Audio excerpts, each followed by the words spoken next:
Aujourd'hui, Science on Tourne vous emmène sur le site de DMC, la célèbre filature mulhousienne dont le fil à broder est connu dans le monde entier. Dans quelques instants, nous allons rejoindre Pierre Fluck, professeur d'histoire des sciences et techniques et d'archéologie à l'université de Haute-Alsace à Mulhouse. Et c'est lui qui va nous faire la visite de ce site et de ce patrimoine exceptionnel et fascinant. Chers étudiants, bienvenue dans l'univers de la grande usine DMC, Dollfus, MIG et compagnie, et en même temps bienvenue dans l'étrange monde de l'archéologie industrielle. Nous pratiquons l'archéologie en étudiant ces façades de briques rouges, c'est pas l'idée qu'on se fait de l'archéologie. De mon côté, je dis, entre étudier la grande pyramide de Khéops et étudier la façade méridionale de la filature DMC de 1912, il n'y a pas de différence. L'industrie plonge ses racines dans un passé très lointain.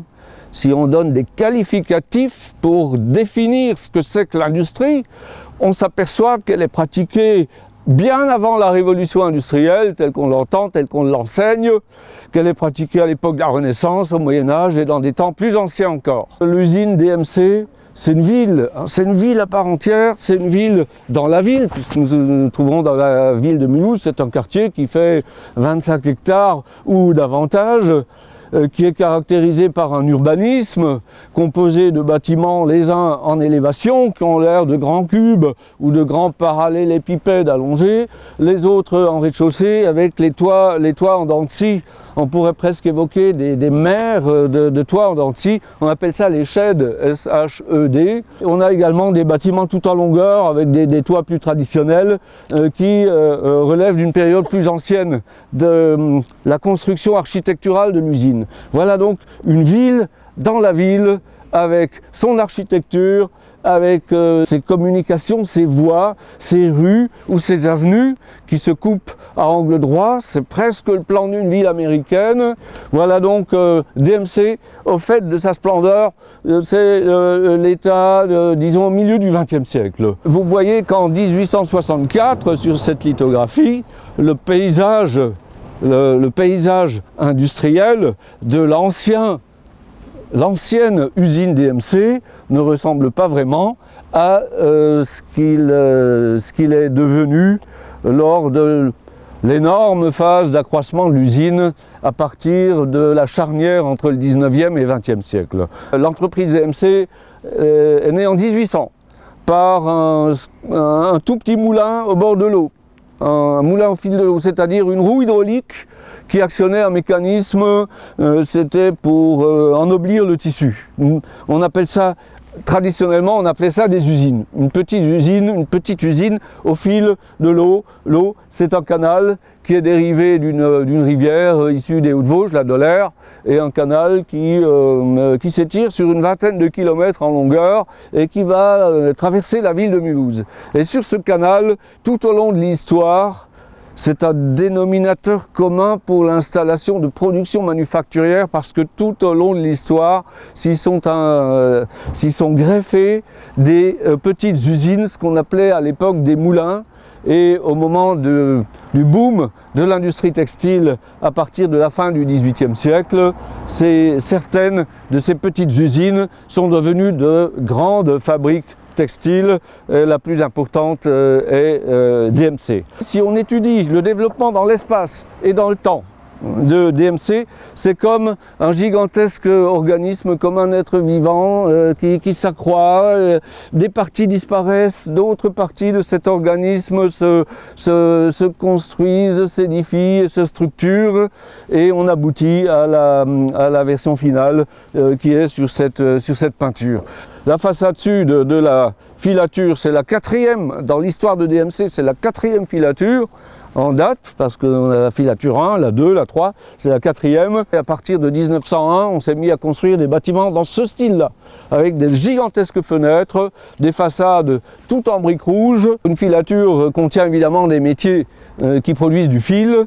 La matière première arrive en balle. La matière première, c'est le coton. Le coton arrive de très loin, hein, de pays lointains, d'au-delà de la Méditerranée, sous forme de balles extrêmement compactes qui nécessitent d'abord d'être ouvertes, d'être délitées par des machines. On appelle ça le battage. C'est le bâtiment des batteurs, c'est celui qui est tout au fond, sur la partie gauche du passage. Et le coton, quand il arrive dans le magasin de réception. Le bâtiment de briques rouges à gauche, qui a un aspect de bunker très massif, eh bien vous aviez une voie de chemin de fer qui passait par la porte grise métallique et qui permettait le déchargement de la matière première. Le magasin de réception, de là, la matière première va en direction des batteurs et des cardes pour le cardage, et ensuite ça passe à la filature dans le grand bâtiment. Voilà donc le point numéro 2 de notre flânerie industrielle, de notre découverte des 1000 facettes de l'archéologie industrielle. On est au milieu d'une forêt. Alors à quoi correspond cet endroit où on pourrait se transformer en petit naturaliste, étudier la flore?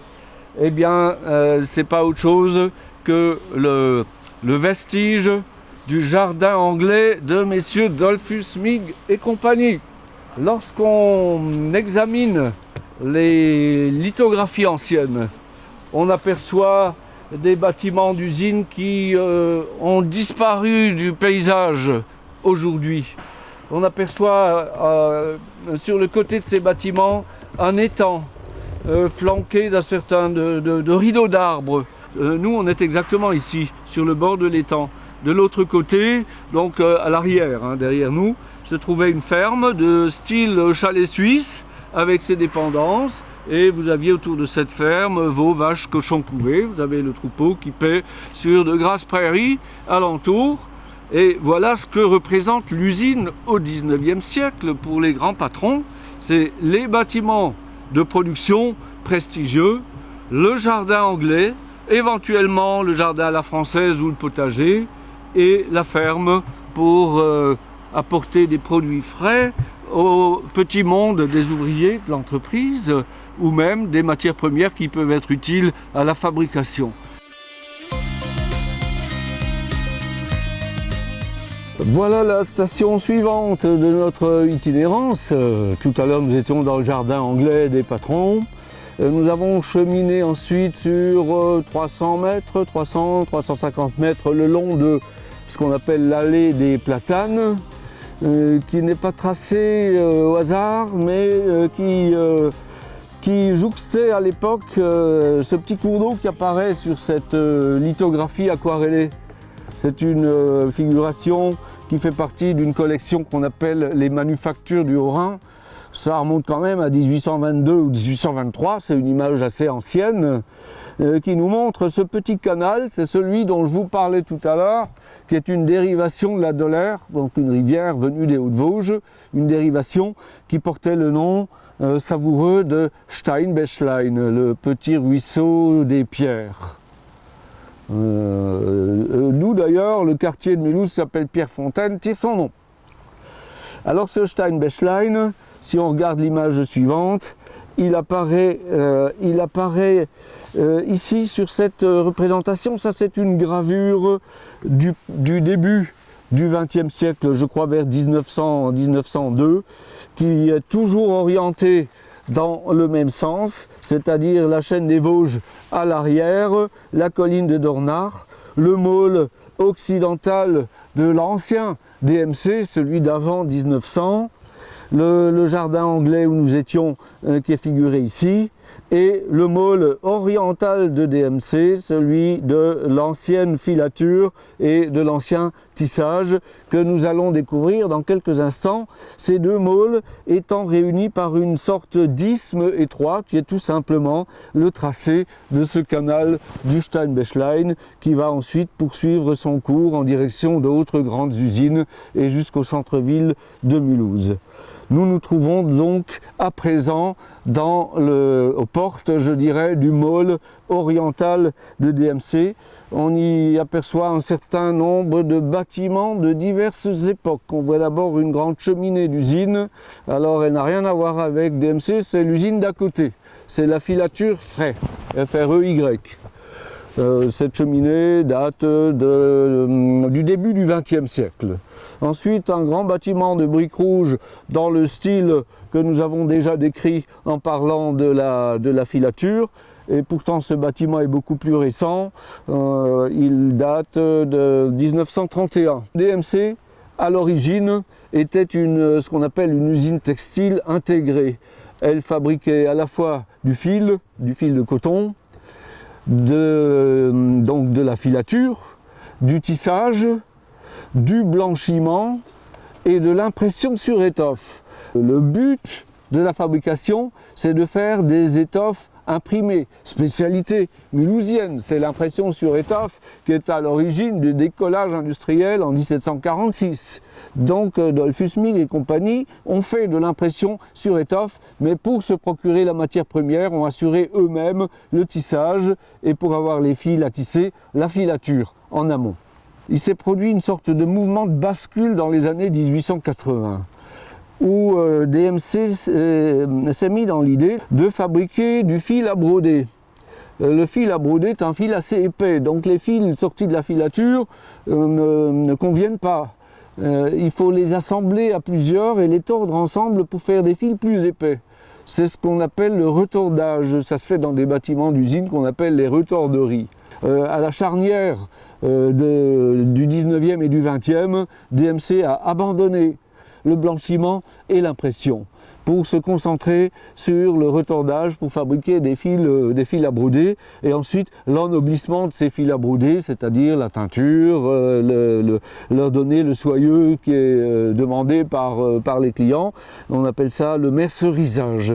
Ça, c'est la grande spécialité qui a fait la renommée mondiale de DMC. Le bâtiment de briques rouges qui est le droit devant nous, c'était le bâtiment de finissage du fil, c'est-à-dire le mercerisage, la finition, l'ennoblissement du produit fini de 1931. Lorsqu'on regarde les figurations anciennes, on aperçoit ce bâtiment-là. Il s'agit d'une filature qui mesurait 137,50 mètres de longueur sur 5 niveaux, en incluant le niveau dans la toiture, et qui n'était pas autre chose que la plus importante, la plus grande filature d'Europe continentale des premiers temps de la révolution industrielle qui fut encore conservée. Le bâtiment qui contenait les chaudières dans les ailes, ça ressemble à un dictionnaire entre deux presse-livres. C'est étrange. Alors les presse-livres contenaient les chaudières. Les chaudières, ça permettait d'avoir de la vapeur qu'on injectait ensuite dans une machine géante qu'on appelle une machine à vapeur. La machine à vapeur, c'était un diplodocus, une machine verticale de 15 mètres de hauteur qui était contenue dans le dictionnaire de ce dessin, dans la partie centrale du bâtiment. Et ce bâtiment-là, qui se trouvait exactement ici derrière la clôture, a été démoli voici 5 ans environ. C'était la plus grosse machine à vapeur d'Alsace et de tout l'est de la France.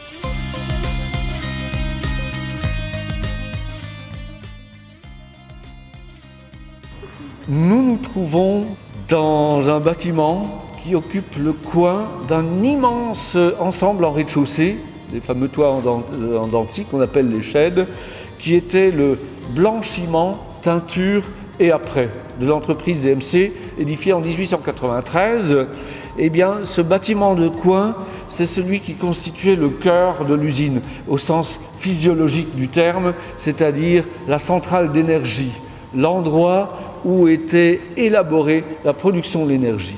En l'occurrence, la chaufferie qui fabriquait de la vapeur d'eau pour les machines à vapeur de l'entreprise, mais également pour les besoins du blanchiment, de la teinture et des apprêts qui travaillaient à la vapeur ou à l'eau chaude. Cette vapeur, elle était élaborée dans des chaudières qui figurent ici sur ce plan. Donc la chaufferie, c'est uniquement le quart qui est visible en bas et à gauche de ce plan.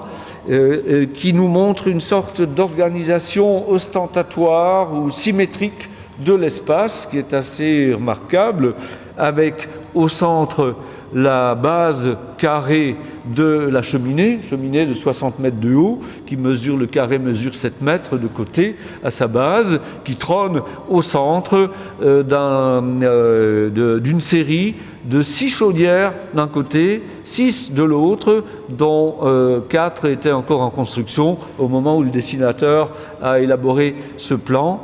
Et donc les chaudières évidemment étaient chauffées par des foyers qui fonctionnaient au charbon, qui se trouvaient dans la partie inférieure. Le tirage des foyers des chaudières était assuré par la cheminée.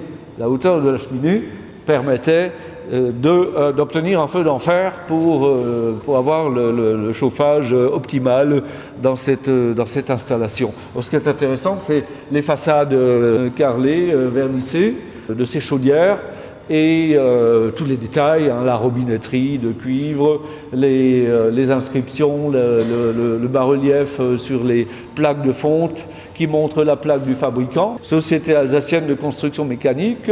Sur le côté droit, nous apercevons la base carrée de la cheminée qui mesurait une hauteur de l'ordre de la soixantaine de mètres.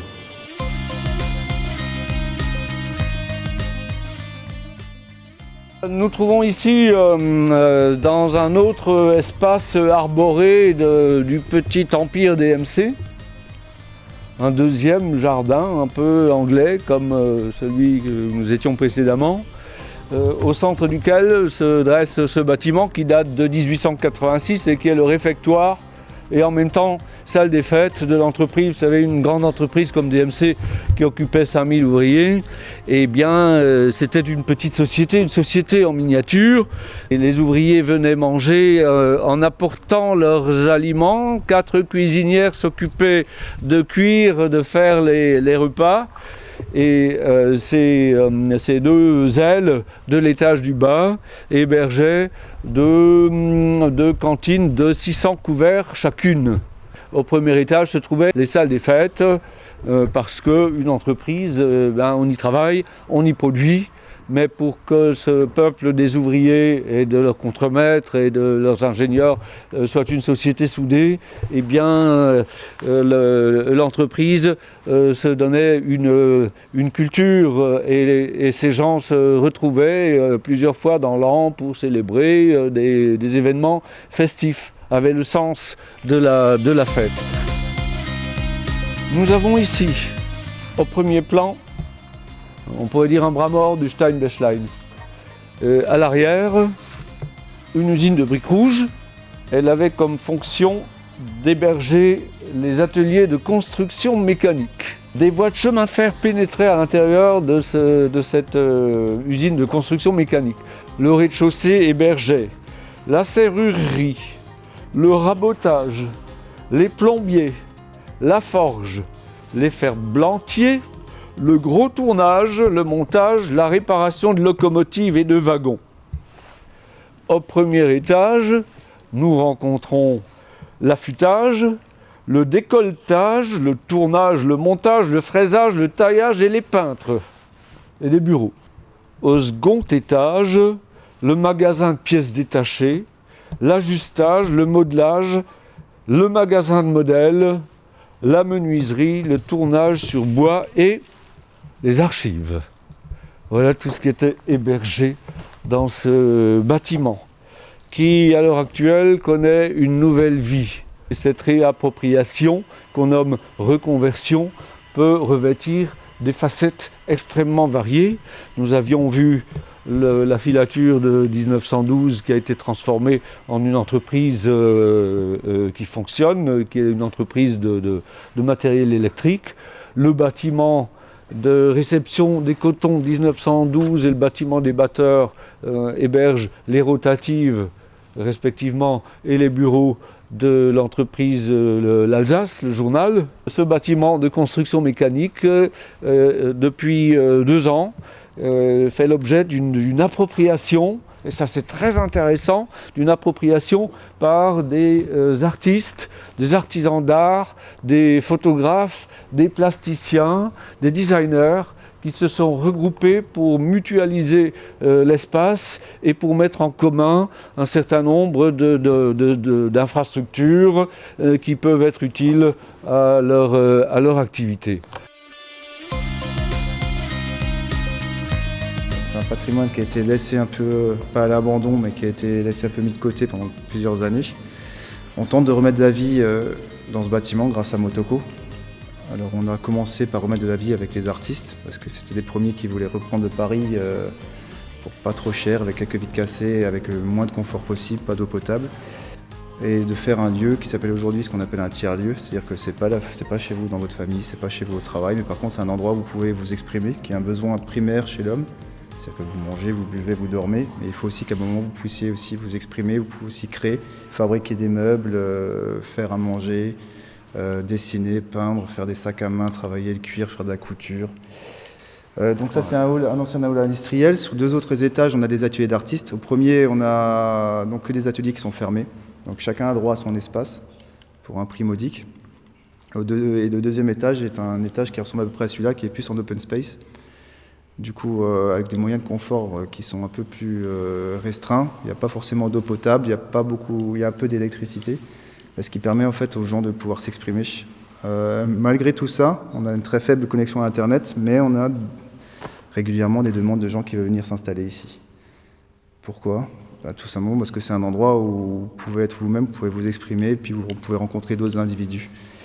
C'est intergénérationnel, c'est interculturel, c'est qu'il y a des gens qui viennent de plusieurs pays. On a des Italiens, on a des Albanais, on a des Suisses, on a des Allemands, on a des Français beaucoup, pas mal de Mulhousiens. On a des gens qui sont autant à la retraite que des mères de famille, que des gens qui sont encore étudiants. Et en fait, ça c'est un mélange que vous retrouvez en fait dans pas beaucoup d'endroits. Donc en fait, on a un pas dans le passé, puisque voilà, on est ancré dans l'histoire mulhousienne, dans ce village au cœur de la ville qui est DMC. On a un pas dans le présent, puisqu'on est une génération, ce que j'appellerais d'après-crise, ou de crise, enfin, je ne sais pas quel terme on peut employer, comme nos générations, nos parents étaient une génération d'après-guerre, du coup il y a tout qui a réinventé. Mais on a aussi un œil sur le futur, puisque du coup on a une page blanche à écrire, c'est à nous d'écrire, et puis on a de l'espace pour le faire. Je trouve tout à fait admirable la synergie qui a été mise en place par les artisans de Motoko, les acteurs de Motoko. Je crois savoir que le bâtiment est devenu trop petit, oui, et que d'autres entités architecturales de DMC pourront prendre part à cette aventure. La philosophie bottom-up est en train de montrer le chemin à suivre pour construire une autre société. Nous nous trouvons ici à quelques encablures, je veux dire à quelques centaines de mètres de l'empire industriel de DMC, dans un quartier de Mulhouse qu'on appelle la Cité.